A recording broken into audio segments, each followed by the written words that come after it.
വിവിധ നാടുകളിലായി വലിയ 24 എസ്റ്റേറ്റുകളുള്ള ഒരു മുതലാളി ഉണ്ടായിരുന്നു. അതിൽ 23 കിഴക്കൻ ദേശത്തായിരുന്നു. ഓരോ ദേശത്തിൻ്റെയും കാലാവസ്ഥയും ഭൂപ്രകൃതിയും അനുസരിച്ച് ആപ്പിൾ, മുന്തിരി, കശുമാവ്, ഈന്തപ്പന, റബ്ബർ എന്നിങ്ങനെ പലതരം കൃഷികൾ ചെയ്ത് ആ വലിയ തോട്ടങ്ങൾ നിലനിർത്തി. ഒരു കിഴക്കൻ നാട്ടിൽ 50 ലക്ഷം റബ്ബർ മരങ്ങളുള്ള ഒരു എസ്റ്റേറ്റായിരുന്നു അയാളുടെ ഏറ്റവും വലിയ സ്വത്ത്. നൂറ്റാണ്ടുകളായി അവിടെ കൃഷിയുണ്ടെങ്കിലും വിദേശത്തു നിന്ന് ചില ശത്രുക്കൾ അവിടെ നുഴഞ്ഞു കയറി പലതും പിടിച്ചെടുത്തു, കൊള്ളയടിച്ചു, മരങ്ങൾ വെട്ടി നശിപ്പിച്ചു. ഇതറിഞ്ഞ് ഉടമ ഏറെ ദുഃഖിച്ചു. അയാൾ തൻ്റെ തോട്ടം ചില കാവൽക്കാരെ ഏൽപ്പിച്ചിട്ട് പറഞ്ഞു, ഇത് നിങ്ങൾ പരിപാലിക്കുക, എന്നാൽ ഇത് നിങ്ങളുടെ സ്വന്തമല്ല. എൻ്റെ ദൂതന്മാരെ ഇടയ്ക്കൊക്കെ ഞാൻ ഇങ്ങോട്ട് അയക്കും. അവരോട് നിങ്ങൾ മാന്യമായി ഇടപെടണം. അവർ പറയുന്ന കാര്യങ്ങൾ കേൾക്കണം. തോട്ടത്തിലെ മരങ്ങളൊക്കെ നന്നായി പരിപാലിക്കുകയും വേണം. നിങ്ങൾ കൃത്യമായി കണക്ക് സൂക്ഷിക്കുക. നിങ്ങൾക്ക് ഞാൻ മാന്യമായ കൂലിയും തരും. അങ്ങനെ പറഞ്ഞ് തോട്ടത്തിൻ്റെ ഉടമ തിരിച്ചുപോയി. കാലം കടന്നുപോയി. തോട്ടത്തിൽ ജോലി ചെയ്തിരുന്ന കാവൽക്കാർ പതുക്കെ തോട്ടത്തിൽ അവർക്ക് തോന്നിയതൊക്കെ ചെയ്തു. തങ്ങളുടെ ഇഷ്ടപ്രകാരം വേലികൾ പണിതു. ചില വഴികൾ അടച്ചു, ചില വഴികൾ തുറന്നു. മൊത്തം 35 തോട്ടങ്ങളായി അവർ മുറിച്ചെടുത്തു. ഓരോന്നും ഓരോരുത്തർ പങ്കിട്ടെടുത്തു. ഓരോന്നിനും അധികാരികളെ നിയമിച്ചു. ചിലർക്ക് പ്രമോഷൻ കൊടുത്തു. തൊപ്പിയും വടിയും പട്ടയും കൊടുത്തു. തോട്ടത്തിൻ്റെ ഉടമ വിവരം അറിഞ്ഞു. അയാൾ ആദ്യം ഒരു അഡ്മിനിസ്ട്രേറ്ററെ അങ്ങോട്ട് അയച്ചു. ഞാൻ പറഞ്ഞ കാര്യങ്ങൾ മറക്കരുത് എന്ന് അവരെ നീ ഉപദേശിക്കണം. തോട്ടം നന്നായി പരിപാലിക്കുന്നുണ്ടോ എന്ന് പരിശോധിക്കണം എന്നൊക്കെ അയാൾ ആ അഡ്മിനിസ്ട്രേറ്ററോട് പറഞ്ഞു. അങ്ങനെ അഡ്മിനിസ്ട്രേറ്റർ വന്നു. പക്ഷേ കാവൽക്കാർ അവനെ പരിഹസിച്ചു. നീ ഞങ്ങളെ കൃഷി പഠിപ്പിക്കാൻ വന്നതാണോ? ഒന്ന് പോടാവുകയെ. അവർ അവനെ തിരികെ അയച്ചു. ഉടമ രണ്ടാമത്തെ ദൂതനെ അയച്ചു. ആ രണ്ടാമത്തെ ദൂതൻ്റെ വാക്കുകൾ കേട്ട് 34 പേർ പശ്ചാത്തപിച്ചു. അയാളെ അനുസരിച്ചു. എന്നാൽ ഏറ്റവും വലിയ 35ാമത്തെ തോട്ടത്തിൻ്റെ കാവൽക്കാരും തൊഴിലാളികളും പറഞ്ഞു, ഈ തോട്ടത്തിൻ്റെ സമാധാനം തകർക്കുന്നത് നിങ്ങളാണ്. ഞങ്ങൾക്ക് ഞങ്ങളുടെ രീതിയുണ്ട്. അവർ അവനെയും ആട്ടി ഓടിച്ചു. പിന്നെ മൂന്നാമതൊരാൾ വന്നു. അപ്പോൾ അവർ പറഞ്ഞു, ഈ തോട്ടത്തിൽ എങ്ങനെ ജോലി ചെയ്യണം, ഇവിടെ എന്ത് കൃഷി ചെയ്യണം എന്നൊക്കെ ഞങ്ങൾക്കറിയാം. പുറത്തു നിന്ന് ആരും ഞങ്ങളെ പഠിപ്പിക്കേണ്ടതില്ല. 10-60 വർഷമായി ഞങ്ങൾ ഈ പണി തുടങ്ങിയിട്ട്. മര്യാദയ്ക്ക് നിന്നില്ലേ മുട്ടുകാല് തല്ലി ഓടിക്കും. അങ്ങനെ വന്ന 14 പേരോടും അവർ അങ്ങനെ ഭീഷണിപ്പെടുത്തി. 12ാമൻ ഗീവറീസിനെതിരെ അവർ 12 കള്ളക്കേസുകൾ ഉണ്ടാക്കി അയാളെയും കണ്ണീർ കുടിപ്പിച്ചു. അവസാനം ഉടമ തൻ്റെ വിശ്വസ്തനായ പ്രത്യേക പ്രതിനിധിയെ തന്നെ അയച്ചു. അയാൾ പറഞ്ഞു, ഞാൻ തോട്ടം മുതലാളിയുടെ അധികാരത്തോടെയാണ് വന്നിരിക്കുന്നത്. തോട്ടത്തിലെ നിയമങ്ങൾ എല്ലാവർക്കും ഒരുപോലെ ആയിരിക്കണം. ഉടമ നൽകിയ നിർദ്ദേശം എല്ലാവരും പാലിക്കുകയും വേണം. കാവൽക്കാർ തമ്മിൽ ആലോചിച്ച് ഒരാൾ പറഞ്ഞു, ഇവൻ ഉടമയുടെ പ്രതിനിധിയാണെങ്കിൽ നമുക്കിനി തീരുമാനിക്കാനുള്ളത് എന്താണ്? മറ്റൊരാൾ പറഞ്ഞു, അവനെ സ്വീകരിച്ചാൽ നമ്മുടെ അധികാരം നഷ്ടപ്പെടും. അവർ പ്രതിനിധിയെ പുറത്താക്കാൻ ശ്രമിച്ചു. അപ്പോൾ തോട്ടത്തിൻ്റെ വാതിൽക്കൽ നിന്നിരുന്ന വൃദ്ധനായ ഒരു തൊഴിലാളി ചോദിച്ചു, നിങ്ങൾ എന്താണ് ചെയ്യുന്നത്? അവർ പറഞ്ഞു, ഞങ്ങൾ തോട്ടം നോക്കുകയാണ്. വൃദ്ധൻ ചിരിച്ചു.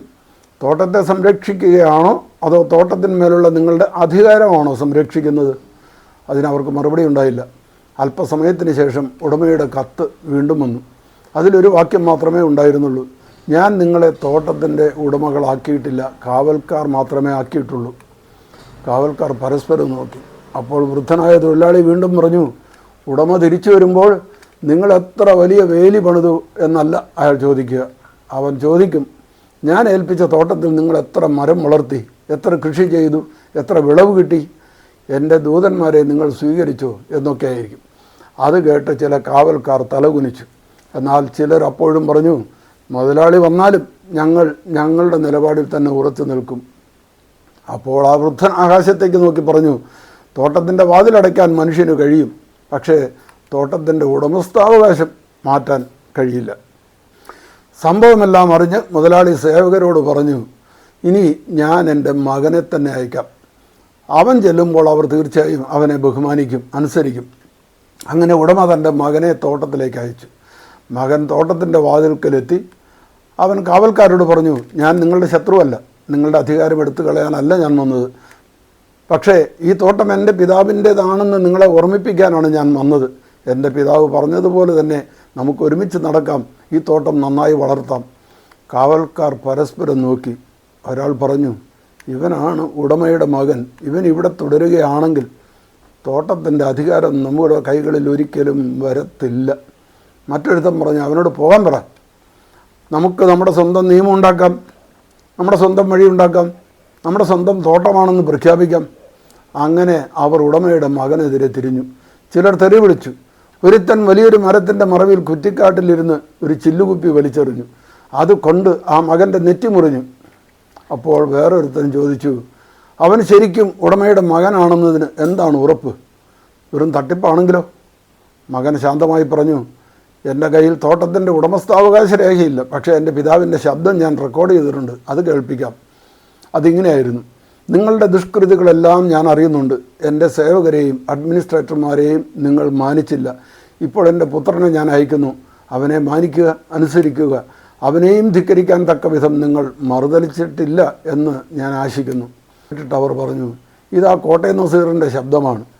വേല ഞങ്ങളുടെ അടുത്ത് വേണ്ട, അത്രയ്ക്കായോ തെമ്മാടി. അവർ അവനെ പിടിച്ചു കെട്ടി പുറത്തു കൊണ്ടുപോയി. അപ്പോൾ ആ പുത്രൻ പറഞ്ഞു, ഞാനിപ്പോൾ ഒരു സന്ദേശം കൊടുത്താൽ എൻ്റെ പിതാവ് നിങ്ങൾക്കെതിരെ വലിയൊരു വ്യൂഹം സൈന്യത്തെ അയക്കും. അവനത് പൂർത്തിയാക്കും മുമ്പേ അവർ അവനെ കല്ലെറിഞ്ഞു കൊന്നു. ഇത്രയുമായപ്പോൾ മുതലാളി ഒരു വൻ സൈന്യവുമായി വന്നു. സൈന്യത്തിൻ്റെ തലവൻ തോട്ടത്തിൻ്റെ ഒരറ്റത്ത് പണ്ട് സ്ഥാപിച്ച കൽഫലകം ആ തൊഴിലാളികളെയും കാവൽക്കാരെയും കാണിച്ചു കൊടുത്തു. അതിലൊരു സത്യം എഴുതിയിരുന്നു. അവർ മറന്നുപോയ സത്യം ഇതായിരുന്നു: ഇത് ഉടമയുടെ തോട്ടമാണ്, നിങ്ങൾ വെറും കാവൽക്കാരാണ്. സൈന്യം ആ കാവൽക്കാരുടെ തലവനെയും ഉപനായകനെയും അടുത്ത് വിളിച്ച് പരസ്യമായി തൊപ്പി, വടി, പട്ട എന്നിവ ഊരിയെടുത്തു. എന്നിട്ട് ബന്ധിച്ച് തുറുങ്കിലടച്ചു. അവിടെ അവർ ഏറെ ദുരിതമനുഭവിച്ചു. അവരുടെ പതനം വളരെ വലുതായിരുന്നു.